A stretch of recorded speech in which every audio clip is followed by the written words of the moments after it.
The Lakers, they face Luka Doncic and the resurgent new-look Mavs. And, man, Luka looked resurgent, and it started early on. You see him and LeBron there. But watch this. So you have the miss. Oh, Luka comes in for the slam. And on the play before this, Luka had landed hard on his back. This is what everyone in the arena said, all right, this guy's, he's doing okay. He's going to be playing above the rim. It's just not fair because he could do everything else. Now he's going to start losing some weight and playing above the rim. Look out. That's what happened when you lose 60. and Perk, you know a little something about that? Well, LeBron James, he pulls up from deep because for a while, it did not look like the Lakers were in this one. In the third quarter, the tide seemed to change a little bit. Just call him Logo LeBron there. My goodness. Good. So LeBron with range and Russell Westbrook, he likes that. So let's go ahead a little bit. LeBron James again. Heat check mode. Rhythm. Oh, but he was in exactly, Matt. He was in his bag at this point in the game. All right, let's go ahead to the fourth quarter. Under 5 to play, the Mavs up by 1. So Luka ISO on LeBron here. Drives. Little step back J. Mavs up by 3 now. So next possession. Same score here. Again, Luka ISO on LeBron.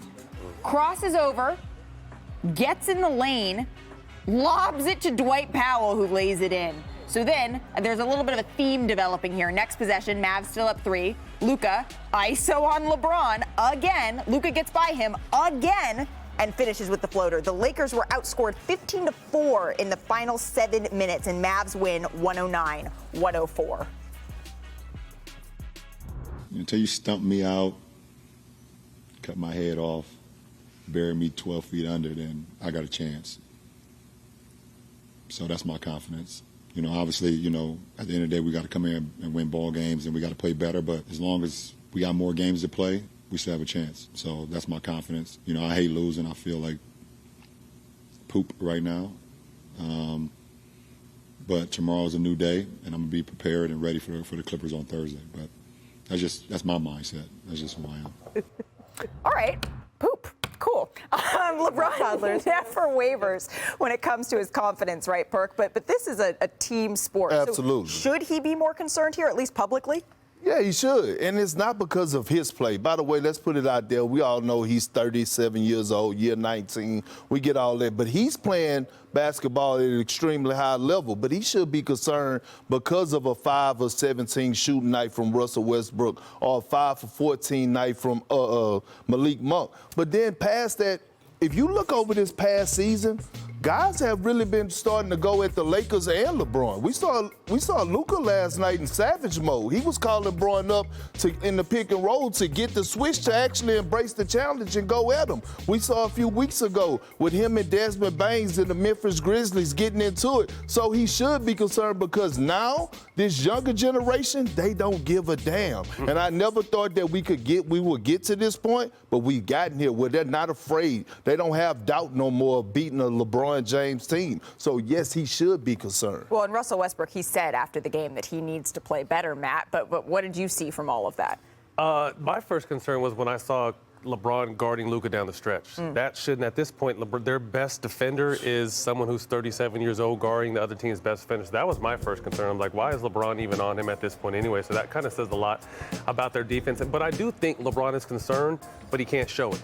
You know what I mean? Your team goes as your leader goes, so he has to be fearless and has to say, I thought normally people are 6 feet, but LeBron said he's got to be 12 feet under until he doesn't have a chance. So I still, extra deep. I'm still holding out a little glimmer of hope. This team is built for the playoffs. This team is not, the season is a marathon. Everyone wants to say this is an experienced team. This is an older team at the end of the day, and that's the word that needs to be used. So when it's able to, if they're able to get to the playoffs, with some rest, and it's all about adjustments and days off, I think you'll see the best possible Laker team. Well, because this team may be built for the playoffs, but we've seen it before. You got to make it in there first. You can't slip so low that a play-in is then they're in danger, Ramona. I think they'll make the play-in tournament. I know they're treading water there and they're getting dangerously close. They're closer to being out of the play-in tournament than they are to being in the play-in tournament. Right? So I think they're at that point, though, where you have to look at who's chasing them.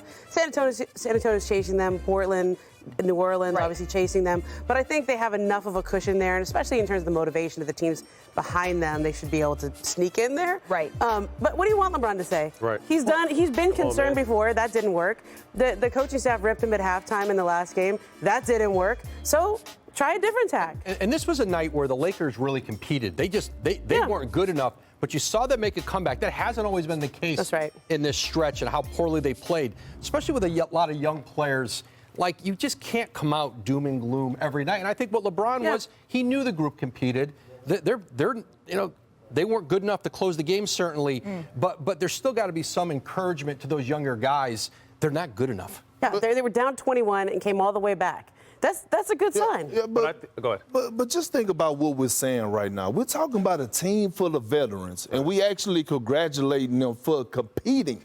We're like, but that's what I know, but that's a sad moment. Right. Like, we're actually congratulating a group of veterans with a bunch of Hall of Famers for competing. Okay, But it's not 30th even different starting lineup, But it's though. not, to me, it wasn't. To me, the key, and there's no moral victories in this, but the key was mixing in some of those younger guys because they need that Stanley Johnson, That's that fair. Ken Bazemore energy.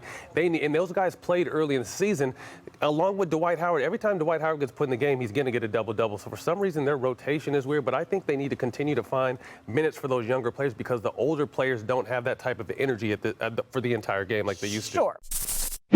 Thanks for watching ESPN on YouTube. For live streaming sports and premium content, subscribe to ESPN+.